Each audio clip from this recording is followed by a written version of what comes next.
Բարև ձեզ Տիկին Բախշյան։ Բարև ձեզ։ Շատ ուրախ եմ, որ ընդունեցիք իմ հրավերը։ Ասեմ մեր հեռուստադիտողներին, որ այսօր իմ հյուրն է Ժառանգություն կուսակցությունից ավականու անդամ Տիկին Բախշյանը եւ նաեւ նախկին падգամավոր։ Այո։ Վերջից սկսենք Հակոբ Հակոբյան նախկին падգամավորին ազատ արձակեցիք։ Այս ողջ process-ը ինչ կերպ կգնահատեք։ Երևի ձեզ հայտնի է, որ նաեւ ինչ պատճառներ, ասում են, ինչ պատճառների համար են, ձերբակալել եւ ինչու ազատ արձակեցին։ Եթե ինչ-որ բան ձեզ հայտնի կամ ձեր տեսակետն ու մոտեցում այդ հարցի հետ կապված։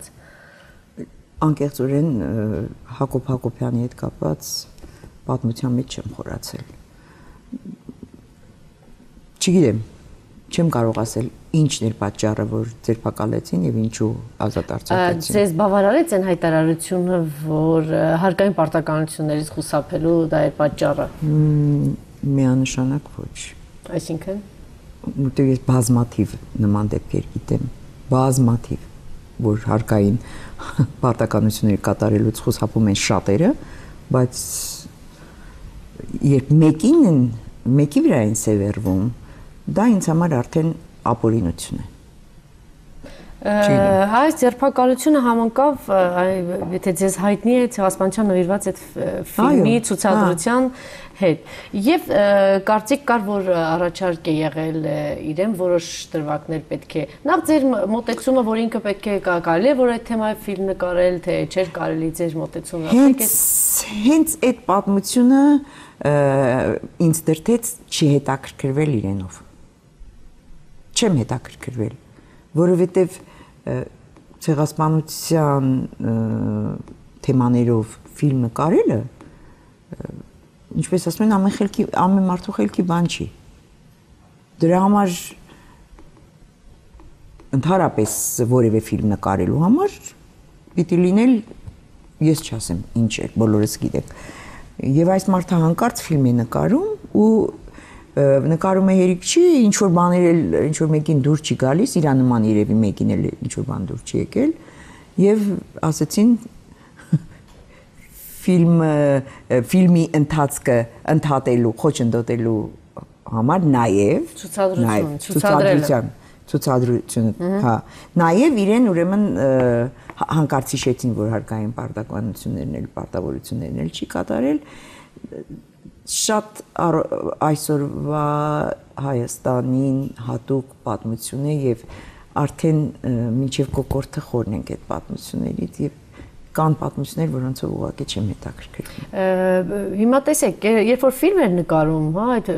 ցեղասպանության հայտարարում էր, ասուլիս էր տալիս, հարցազրույցներ, մեկ-երկուսին որ քննադատական խոսք ասեցին, մնացած այսպես շատ լավ ուրախանում էին, այսպես սպասում էին, թե ինչ է լինելու։ Ինչու այդպիսի, ասենք, մոտեցում քննադատություն չկար, մինչ այն պահը, երբ որ սկսեց ցուցադրել։ Այսինքն, չգիտեմ, այդքան լուրջ էին վերաբերում, թե այդքան անլուրջ էին վերաբերում։ Անժելա ջան, չեմ հետաքրքրել ոչ քննադատություններով, ոչ բարի խոսքերով, ոչ իր ասուլիսներով։ Լավ, այսպեսի տեսակետ հնչեց, որ իրեն առաջարկել են, որ ֆիլմը կարող է ծրագրի մեջ մտնել, եթե ֆիլմից 1-2 հատված դուրս է գալիս, ապա կմտնի ծրագրի մեջ։ Եվ անգամ առաջարկել են կարծեմ, մամուլում համենայն դեպս այսպիսի հրապարակում եղավ, որ իսկ եթե ոչ, ապա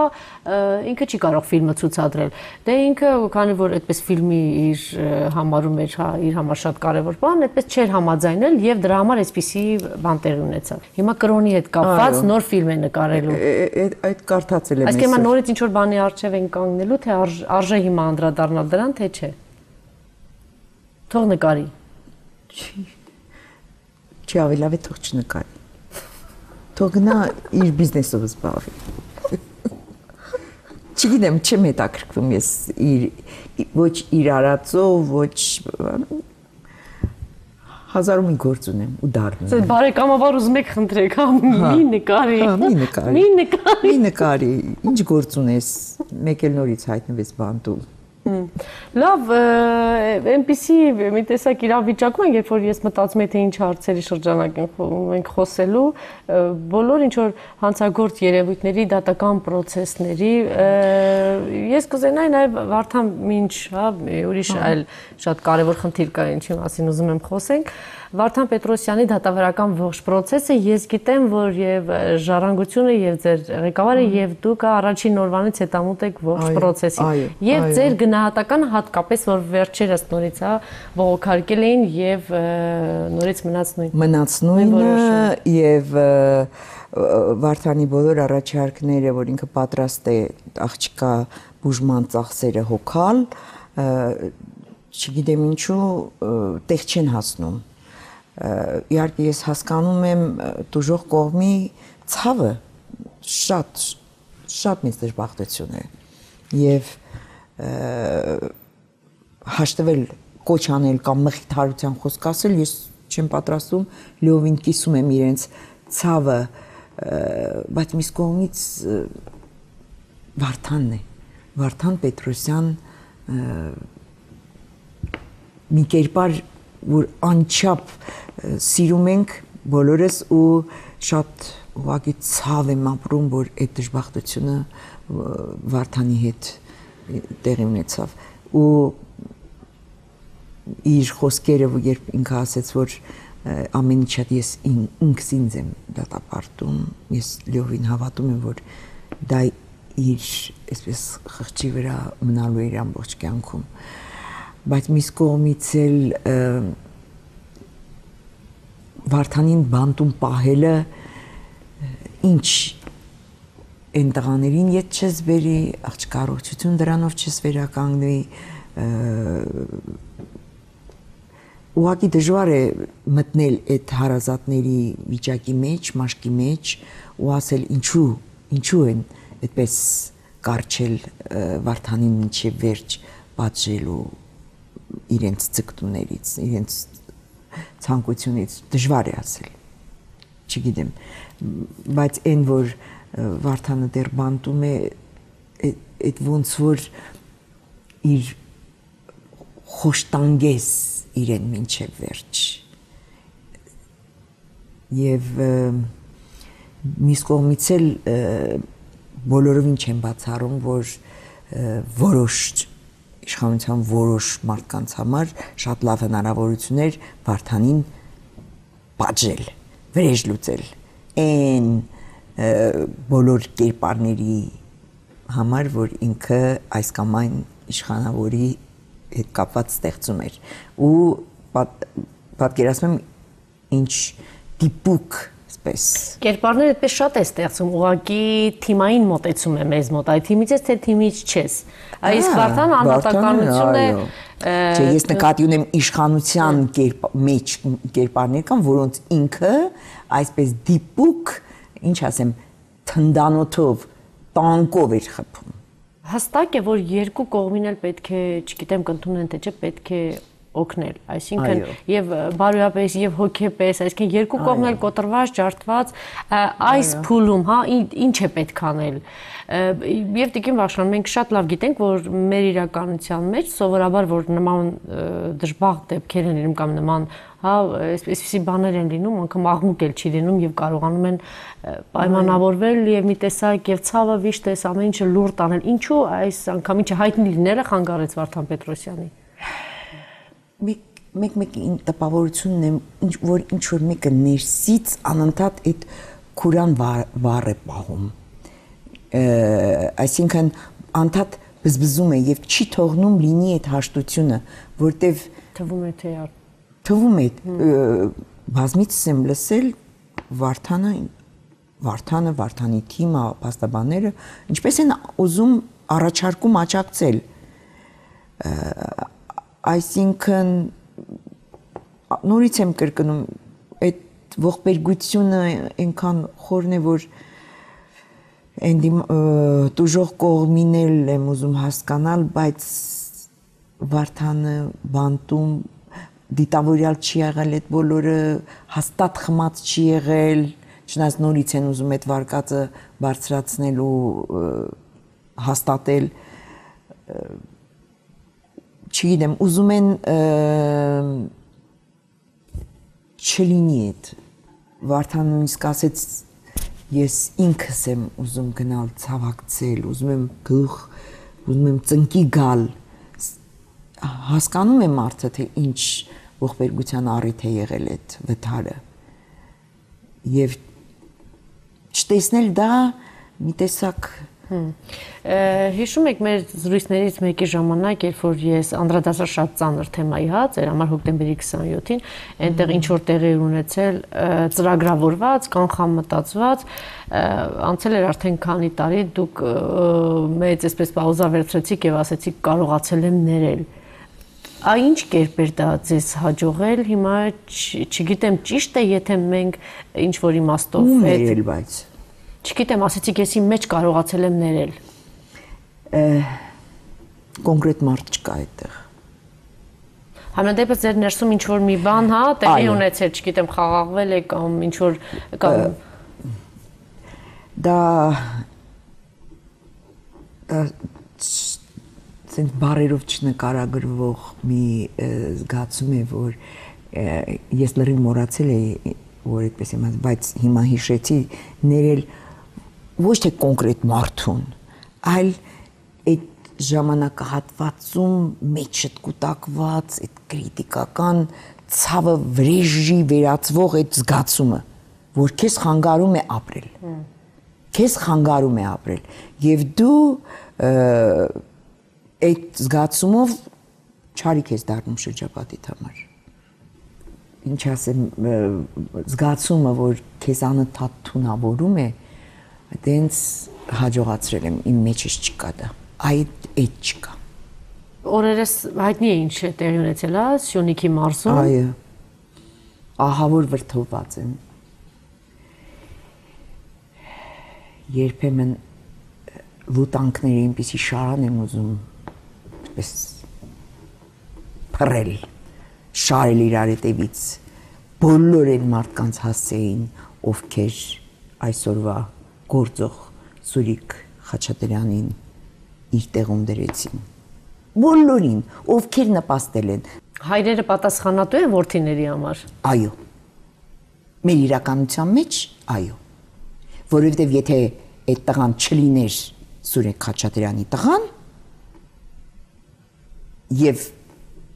նախ այդպեսին չէր լինի, այդպես սանձարձակ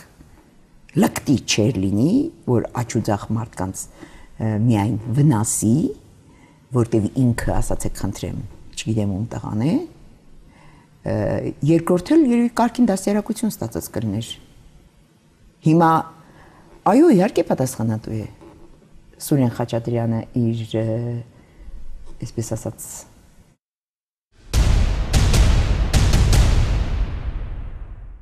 Արձագանքները ձեր համար հասկանալի, ընկալելի են, տեսեք,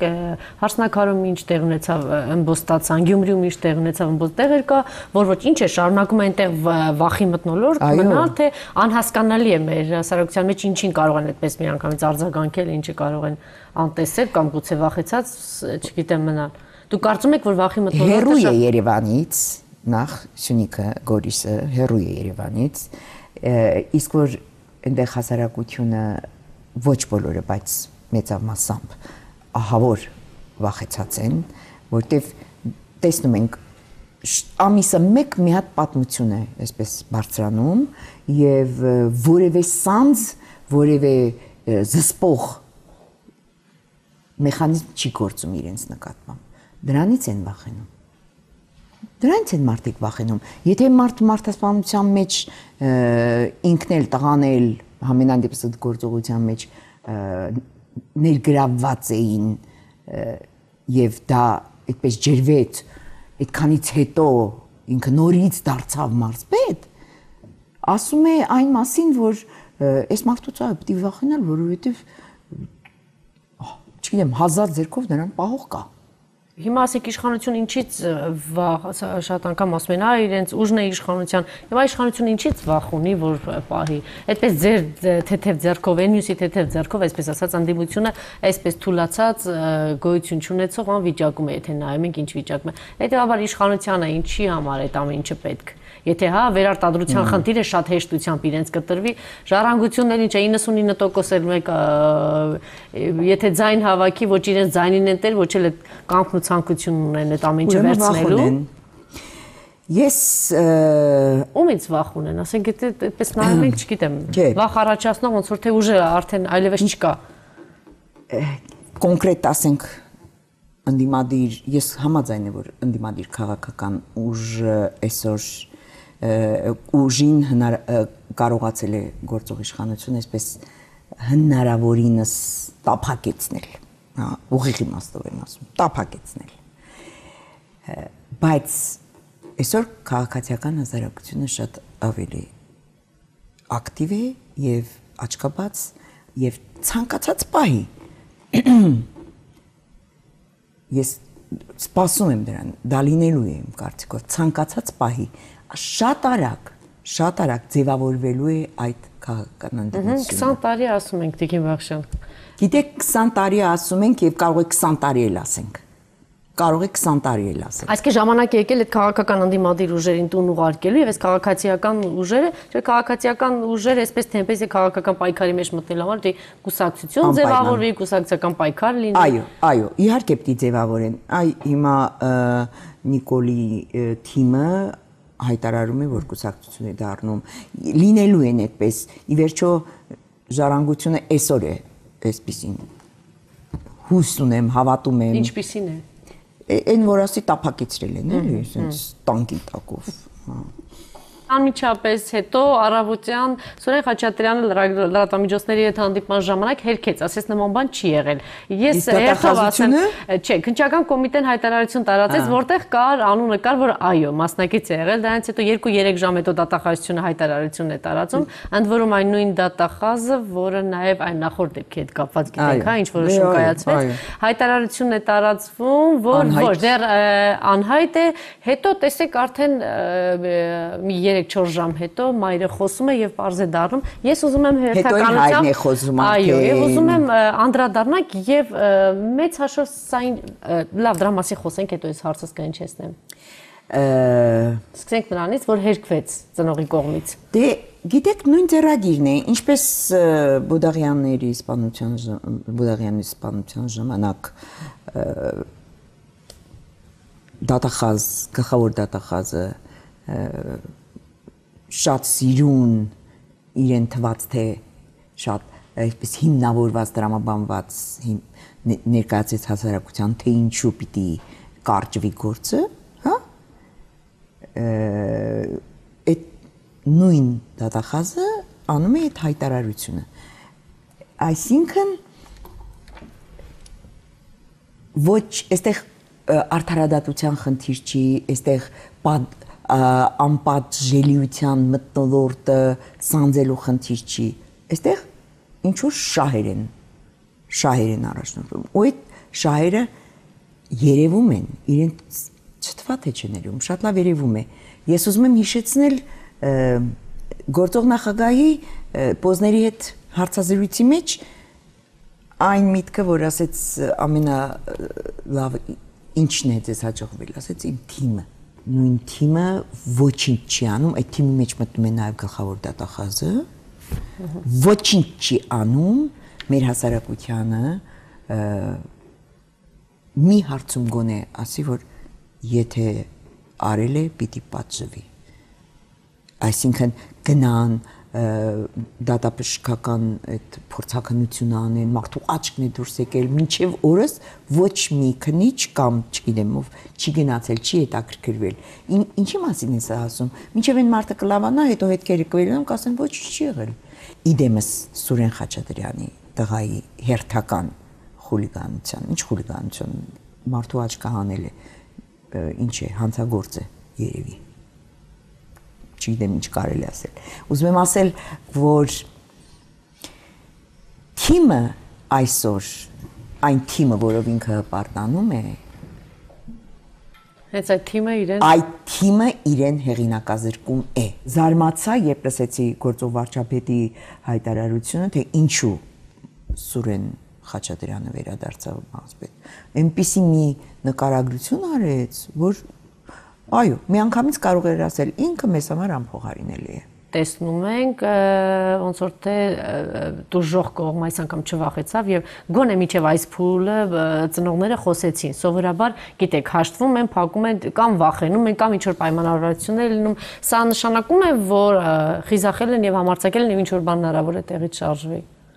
Չէ, Բուդաղյանի դեպքում էլ շատ խոսեցին, պայքարեցին եւ այնպիսի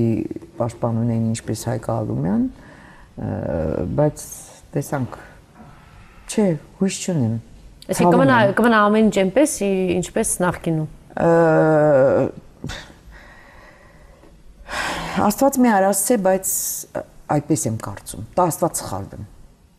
Դա Աստված սխալվեմ այս անգամ։ Հասարակական ընդվզման ալիք է, ընդվազում է դուք պայմանավորում եք միայն նրանով, որ կենտրոնից հեռու է։ Այո։ Գյումրին էլ կարծեմ շատ մոտ չէր կենտրոնին։ Գյումրուն շատ են ցավացրել, շատ։ Գյումրու վերքերը բաց են ու ամեն անգամ այդպիսի մի դեպք հերթական իրենց նյարդերը ուղեղն անջատում են վախ-մախ լրիվ հանում են ու ասում են իրենց ասելիքը Գյումրին այլ է, Սյունիքը այլ է։ Եթե ներքին զսպող մեխանիզմները չեն աշխատում, իսկ դուք հիմա դրա մասին եք խոսում, համենայն դեպս իրավական այս կամ այն մարմնի գործունեությունը առանձնացնելով մատնանշում եք դա, ամենահստակ գործող մեխանիզմը դա նաև ընդդիմությունն է։ Հիմա եկեք անդրադառնանք ձեզ, որ ի սկզբանե հենց այն պահից, որ ձեր համար հայտնի է, որ ժառանգությունը այլևս այդ տեսքով չի լինի եւ հենց այն պահից, որ կամ շատ միամիտ էր ձեր առաջնորդը, կամ շատ հաջող գործարքների մեջ էր կամ ընդհանրապես այս ողջ այս կարգի process-ները իրեն դուր է գալիս, անդադ լինել process-ի մեջ, բայց չլինել ներսում կամ լինել այնքանով, որքանով ուղղակի մասնակցել մասնակցության համար։ Բոլորովին վերջերս մի ամիս, երկու ամիս առաջ հերթական անգամ երբ քննարկում էր, անընդհատ մեր ներսում այս խնդիրը բարձրանում է, անընդհատ Ինչ տեսքով, ինչ հարցադրումներ։ Ինչ հարցադրումներ։ Ինչու դրսի մարդիկ եկան հայտնվեցին, հա, ինչու նրանք հայտնվեցին, ինչու մենք մնացինք դրսում, ինչն է։ Երբ որ հերթական մեր քայլն ենք քննարկում, ինչպես ասում են, բոլոր քայլերը տանում են դեպի հռոմ։ Հետ են գալիս նորից ընդեղից սկսում վերլուծել եւ տեսնում ենք, որ այնտեղ է սխալը։ Ցանկացած քայլ վերջին այս 12 թվականից հետո ժառանգության մեր բոլոր քայլերի վերլուծությունը երբ որ կազմվեց ցուցակը ժառանգության երբ որ կազմվեց ցուցակը ես ինձ կոնկրետ մեղադրում եմ ինչու որովհետև ես պարոն Հովհաննիսյանին ուղիղ չհարցրեցի դիմացը չնստեցի եւ չասեցի ինչու 14-րդ տեղը Դուք չհարցրեցիք, շատերը հարցրեցին, շատերը հայտնվեցին ընդհանրապես դրսում։ Այդ հարցնողներից ոմանք հայտնվեցին ընդհանրապես ցուցակից դուրս վիճակում։ Այո, գիտեմ ում նկատի ունես։ Եվ ոչ մեկ հոգու, երկու հոգի։ Ուրեմն մենք չգիտեմ, ես այն ժամանակ լիովին վստահում էի Ռաֆու արածին։ Ասում էի, մի մարդ մի բան գիտի, որ էսպես է արել։ Եվ ասում եմ, եթե արել է, ուրեմն հետո եմ ես հասկացել, հետո երբ ընթացքը տեսա, ասի ես ինքս պիտի լուրջ ընդվզեի։ Այդ մարդկանց հետ ում նկատի ունես, ես էլ պիտի ընդվզեի։ Եվ պիտի ասեինք, որ սենց չի, բայց հայի հետին խելքը չեմ արել ես։ Հետևաբար վստահել եմ իրեն։ Այո, ես բարձրաձայնել եմ նույնիսկ այս նախադասությունն եմ ասել եմ, եթե դուք այդպես եք հարմար գտնում, ուրեմն մի բան գիտեք, ես ոչինչ չեմ ասել, բայց հետո ասել եմ նաև, որ ձեր բոլոր պահանջները, չափորոշիչներին կարծես ես համապատասխանում էի, բայց արդեն անցել էր։ Եվ պատասխանը չի եղել։ Չի եղել, լռել է։ Այսինքն դուք կարծում եք այդպես մեղքի բաժինը, հա, այդպես ընդունել։ Չէ, ինքը հաստատ ընդունել է։ Ես ոչ մի վարքյան չեմ կասկում։ Ռաֆի Հովհաննիսյանը ուներ այլընտրանք, թե սա ընդհանրապես իր գործունեությունն է, իր ոճն է քաղաքականության մեջ։ Ես իհարկե այս հարցերը կարող եմ վստահ եմ առիթ կունենամ հանդիպելու իրեն այս հարցերը հնչեցնելու, հատկապես երբ որ այսքան ժամանակ է անցել եւ ժառանգության գործունեությունը տեսանք եւ ընդհանրապես ձեր առաջնորդի գործունեությունը տեսանք այս հնչեցնելը, բայց ինձ հետաքրքիր է նաեւ ձեր մոտեցումը մի մարդ, որ շարունակեց մնալ ժառանգության մեջ, որովհետեւ այն մարդիկ, ովքեր ցուցակից այսպես ասած դուրս հայտնվեցի, շատ սահուն ձևով կամաց-կամաց բոլորը հեռացան ժառանգությունից եւ կարծես թե պարզ է դառնում, որ սա կամ ձեր առաջնորդի ծրագիրն է կամ ինչ-որ մի ծրագիր է, որ ձեր առաջնորդը հերթական անգամ խաբվեց։ Հաստատ մեր առաջնորդի ծրագիրը դա չի։ Դրան ոչ մի վարքյան չեմ կասկածում, բայց նաև չեմ կարող ասել, թե ինքը դրանք սխալ քայլեր չէին, որի արդյունքում մենք այսօր այսպես թուլացել ենք, իսկապես թուլացել ենք։ Այո, դրանք սխալ քայլեր էին, բայց եղավ, ինչ եղավ, 13 թվականի նախագահական ընտրություններից հետո շատերը մեղադրում են Ռաֆին հիասթափեցրեց, Ռաֆին մոտ 40% ձայն հավաքեց։ Հետո ինչ մեծ։ Հետո այն առաջարկները, որ Ռաֆին արեց, վերահսկողական ֆունկցիաները տրվի ընդդիմությանը 4 կետ տարավ, ոչ մեկը չընդունեց։ Ես դրանից հետո չէի գնա հացադուլի, ես հաջորդ օրն էլ կգնայի, այն մի օրն էլ կգնայի, այս կնստեի եւ կասեի արի փոխենք, արի բանակցենք, մենք սա ենք առաջարկում, 37% ձայն եմ հավաքել, այս հասարակության 37% չես կարող դու ինձ հետ հաշվի չնստել, դու պետք է նստես ինձ հետ հաշվի, եւ այդպես պիտի գար այդ ինչ որ ընդհանուր հայտարարի, դա չեղավ, դա մեկ ճանապարհ, երկրորդն էլ պիտի գնայինք բախում լիներ, որը երբեք Ռաֆին չէր անի։ Բոլոր ընդդիմադիր ուժերի ամենավան լավ լուծումն է, քանի որ մենք մտածում էինք չտարանք բախման, քանի որ մեր վրա ճնշումներ կար, բայց ինչպես եք մտնում իշխանություն, ասենք չմտածելով, հաշվարկ չանելով, որ այդ ամեն ինչը լինելու է։ Աշխարհում ինչքան դժվար հարց կար, որոշել ես ինձ տալ։ Բա։ Լավ, ուղղակի ուզում եմ հասկանալ, չափից դուրս միամիտ չի Ռաֆի Հովհաննիսյանի քաղաքականության մեջ մնալու համար Տիկին Բախշյան։ Չէ՞ որտեղ դուք այսպես ես չգիտեմ, ձեր մարդկային ինքը Հայաստանի իրականության մարդ չի։ Չափ բավականին երկար ժամանակ է այստեղ։ Հայ կապ չունի, այս երկրում, այս հողի վրա ով որ չի ծնվել, այս փողոցներում ով Եթե այս երկրում Տիկին Բախշյան ստանում է այդքան ձայն, ուրեմն նշանակում է այդքան մարդ իրեն հավատում է։ Իհարկե, դե հիմա ասեք մեր իրականության մեջ մի երևացող քաղաքական գործիչ, որ Ռաֆու ազնիվ մաքուր կերպարը ունի։ Ես էլ դա եմ ասում, չափից դուրս միամիտ չի քաղաքականության մեջ մնալու համար։ Ինչ-որ պրոցես սկսել, հետո հայտնվել այս իրավիճակում, ինչ-որ պրոցես, չէ, այսինքն ինչ-որ գործունեություն, ինչ-որ բան, ինքնանպատակ, այսպես Տիկին Բախշյան։ Ես ուզում եմ ինչ մտածում եք, ինչ տեղի ունենում, ասենք ավարտենք ժառանգության հետ կապված։ Դուք ժառանգությունում չեք շարունակում մնալ զուտ նրա համար, որովհետև մարդկային բարեկամական այսպես կապեր կա, թե իրականում դեռ շարունակում եք հավատալ, որ գաղափարական ինչ-որ լուրջ պայքար կամ ժառանգությունը դեռ այսպես ուժ է, որ պիտի մնա։ Առաջին հերթին իհարկե մարդկային, իմ բարեկամական հարաբերությունները եւ Թերևս ավելի շատ պայմանավորված Տիկին Արմինեով։ Ոչ միայն, նաեւ Ռաֆիով, որովհետեւ իմ կյանքի ամենադժվար օրերին Ռաֆին էլ է Արմինեի հետ իմ կողքին եղել։ Ես երբեք դա չեմ ուրանա։ Իսկ դա շարժիչ ուժ է նաեւ մեր հարաբերությունում, շատ մեծ շարժիչ ուժ է։ Իսկ գաղափար, ինչ වෙնում է գաղափարներին, Ինչ գաղափար, հա։ Մեր երկրում։ Այնպես նայեցիք, նայեցի որ հիմա պիտի ասեք գաղափարս որն է, պայքարը որն է, քաղաքականությունը որն է, բա ինչով է, այսքան տարի ինչով եք զբաղվում Տիկին Բախշյան։ Հա, ես էլ չգիտեմ ինչով եմ զբաղվում։ Այսքան տարի։ Հիմա պիտի ասեմ, այսքան անկեղծ կարելի է քաղաքականության մեջ լինել։ Իհարկե չի կարելի։ Ասում եմ, հետո փոշմանում եմ, նայելու եմ այս հաղորդումը, ինձ վրա ջղայնանամ, բայց ես եմ հիմա ինչ կարող եմ արել։ Ինչու չլինեմ այստեղ։ Գոնե մի մարդու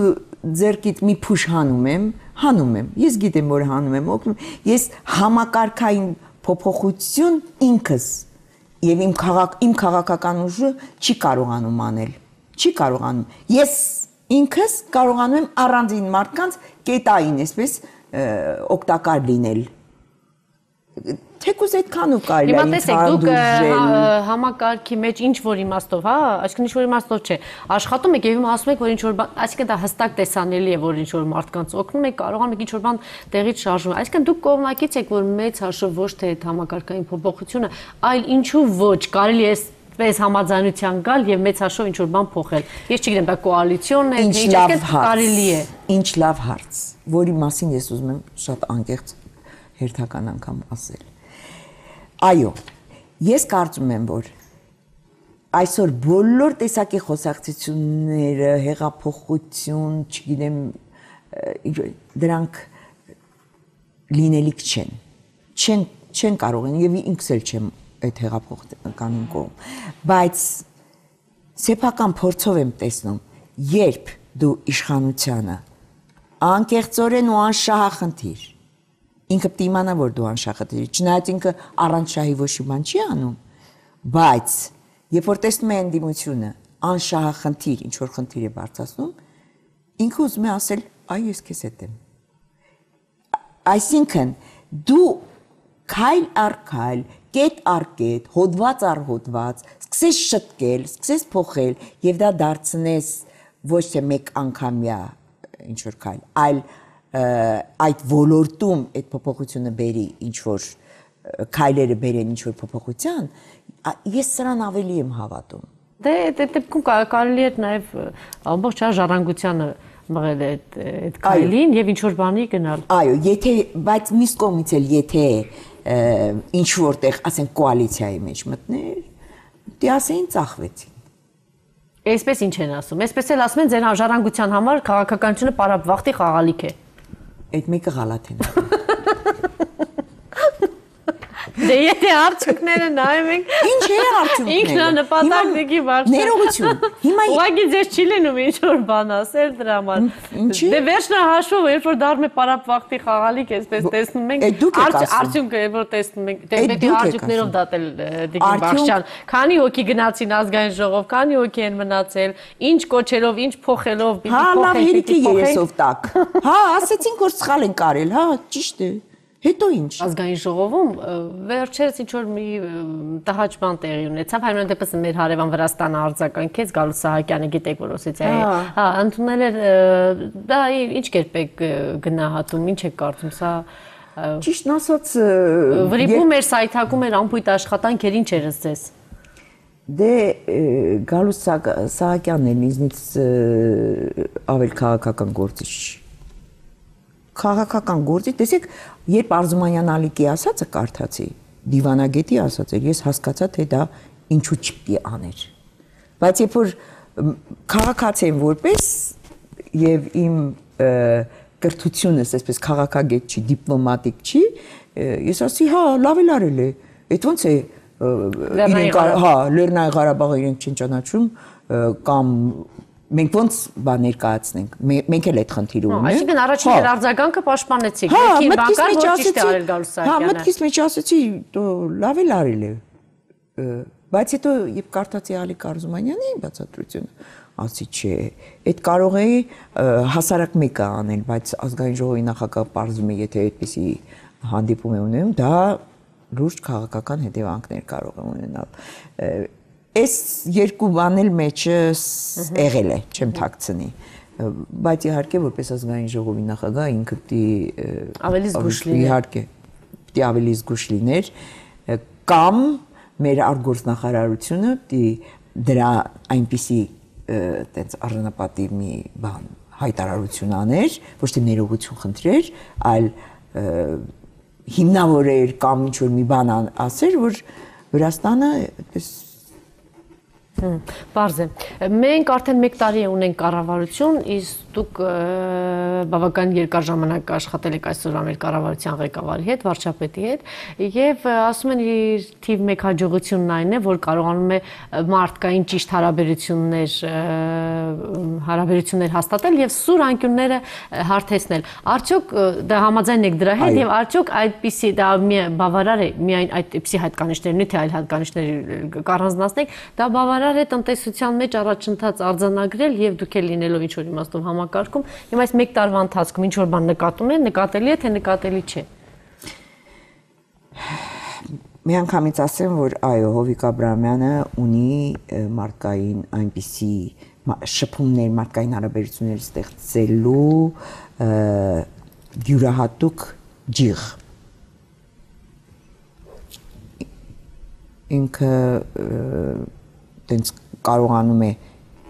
դեպի իրեն գրավել եւ այսինքն բաց է կարողանում է նստել եւ հանգիստ խոսել ու լսել այն, ինչ որ իր համար հաճելի չէ նույնիսկ։ Դա մենք տեսել ենք ազգային ժողովում։ Դե գուցե այդպես լսում են լուրջ չի վերաբերվում Տիգրան Աշարյանին։ Հիմա տեսեք, ես մնացածը ասեմ, որովհետեւ ես համեմատում եմ նախորդ ազգային ժողովի նախագահի հետ, որը Տիգրան Թորոսյանի մասին եք ասում։ Այո, որը ամբիոնից եթե ընդդիմադիրներս որևէ մեկի հասեին կամ երևույթի մասին խոսում էինք ու այդպես դիպուկ էպիտետներ էինք դնում, ինքն տեղից թռնում էր։ Սկսում էր ջղայնանալ եւ այլն։ Իսկ ի տարբերություն իրեն Հովիկ Աբրահամյանը շատ հանգիստ լսում էր ամենախիստ քննադատությունները։ Սա փոխեց մթնոլորտը ազգային ժողովում։ Բայց դա բոլորովին բավարար չի տնտեսություն կառավարելու համար։ 1 տարի է ինքը վարչապետ է եւ գիտեմ ինչ նկրտումներ ուներ այդ պաշտոնի։ Առայժմ ձեր համար տեսանելի չի։ Ոչ մի բան տեսանելի։ Ոչ միայն տեսանելի չի, այլ մեկ մտածում եմ, որ գուցե մնար Տիգրան Սարգսյանը իր սկսած այդ ինչ որ բարեփոխումներ էր ուզում անել, բերեր հասնել մինչև վերջ, կարող է ինչ որ բան տեսնեինք։ Հիմա արդեն այդպիսի մտքեր ունեք անգամ։ Նույնիսկ, հա, բայց ես տնտեսագետ չեմ, կարդում եմ լուրջ տնտեսագետների գրածները, վերլուծությունները եւ տեսնում եմ, որ նա այնպես է ավիրել։ Լավ, տեսեք, դուք շատ ավելի լավ գիտեիք Անդրանիկ Մարգարյանին, գրեթե նույն բաներն ասում էին Անդրանիկ Մարգարյանի մասին, որ ինքն էլ կարողացավ այն դժվարին ժամանակահատվածում, ասենք հոկտեմբերի 27-ից հետո 6 ամիս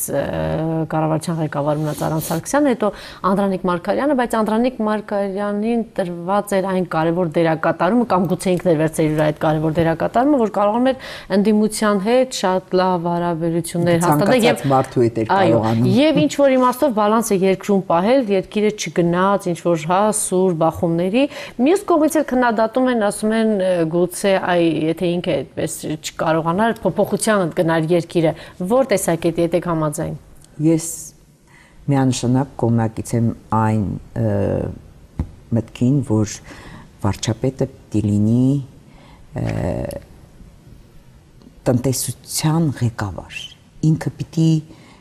պրոֆեսիոնալ լինի, ինքը պիտի իմանա որտեղ ինչպես անի, որ տնտեսությունը ներդաշնակ պահի, զարգացնի, առաջընթաց ապահովի։ Ինքը Անդրանիկ Մարգարյանը իր բոլոր բարեմաստություններով այդպեսին չէր, որպես տնտեսագետ։ Եվ ուներ մի նաև այսպիսի գիծ, ով ինչ խնդրեր ոչ մեկի չէր մերժում։ Հա, եթե նամանավանդ իր թիմից էր, ոչինչ, հա, ոչինչ, ես պաշտոնը տանք սրան դա, ոչինչ։ Չէ՞ նայ, այս մարդը կարող է այդ գործն անել։ Եվ այդ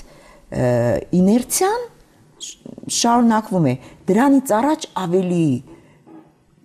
որքան տեսնում եմ, ավելի պրոֆեսիոնալիզմ խոսում էր իշխանության տարբեր թևերում, ավելի ներգրավում էին մարդիկ, որոնք գոնե իրենց կրթությամբ, թե ինչով մասնագիտական բաներով վստահություն էին ներշնչում, չնայած ասում եմ, բայց հիշում եմ մարդկանց, այո, շատ լավ տնտեսագետ է, այս մեկն է, բայց Չի հաջողվում այ մարդ։ Չի հաջողվում։ Այս թեմանից դատ ուզում եմ մի թեմա տամ, չգիտեմ, իսկ թվում է տղամարդիկ ավելի բան կպատասխանեին, ավելի ոգևորված այս հարցին կպատասխանեին, բայց այնուամենայնիվ ձեզ էլ կարող եմ այս հարցը ուղղել։ Ծանոթ եք երևի, որ հիմա այսպես բոլորը ոգևորված դրա մասին են խոսում, որ ամերիկյան ամսագրերից մեկը հարցում էր անցկացրել եւ պարզվել էր, որ ամենասեքսուալ եւ հմայիչ կանայք հայուհիներն են, իսկ տղամարդիկ իռլանդացի, այդպես բանով եք, դե պարզ է, որ այս երևի Շելլի եւ Քիմ Քարդաշյանի ազդեցության տակ են, ինչ է։ Ինձ ես գիտեմ։ Չգիտեմ, համաձայն եք թե չէ։ Այդպեսին են, այդպեսին չեն։ Դե տղամարդիկ վստահ եմ, եթե տղամարդությունը կասեն, այո, իհարկե, բան, այսպես կնամեծարությունից ելնելով կասեին, այդպեսին են հայ կանայք, թե այդպեսին չեն։ Այսինքն 21-րդ դարում այդպեսի հայտով են հայ կանայք ներկայանում աշխարհին, կարծում եք սեքսուալ եւ եթե դա պետք է դարին այդպես ներկայանում, ուրեմն ես համաձայն եմ, եթե պետք ուրեմն համաձայն չեմ։ Ինչ ասեմ, չգիտեմ։ Ուզում ասեմ հեղափոխություն է եղել, չէ՞, ինչ որ իմաստով մեր մտքի մեր մոտեցումների մեջ։ Համաձայն եք թե հենց այն թե ինչպես ընդունեցինք, ինչպես ճանապարհեցինք, չկար ինչ որ հեղափոխական նոր թարմ բան մեր մոտեցումների մեջ։ Ես իմ տեսակետից ասեմ, ես լրիվ անտարբեր էի Քիմ Քարդաշյանի նկատմամբ։ Ինչի գեղեցիկ կին էր Տիկին Վախշյան։ Իսկապես ոչ գեղեցկություն էի տեսնում, ոչ մի բան։ Զբաղված էիք։ Զբաղված էի։ Բայց իր քայլը, իր գալը, հետո այն որ ինքը եկել էր Հայաստան ուզում էր ավելի համեստ իմիջ բանանել, ամեն ինչ չափված ձևած եւ հետո իր գալու արդյունքում ինչ բում եղավ աշխարհում Հայաստանի մասին, քանի մարդ գիտեր, հիմա բոլորը գիտեն, դա ինձ դուր եկավ, ինչ ասեմ, դա ինձ դուր եկավ իր ընտանիքը, իր ամուսինը, որ այդ մեր երիտասարդներին այդպես մի գիշեր հեղափոխության կանացի հեղափոխությանը կողմ եք։ Այո, ընդհանրապես, այո, ու մասնավորապես մի քիչ մեծ բանով եք խոսում, դե այսպես ուշադիր չէ հետևանքի ես մտածեցի դեմ եք երևի, բայց չէ,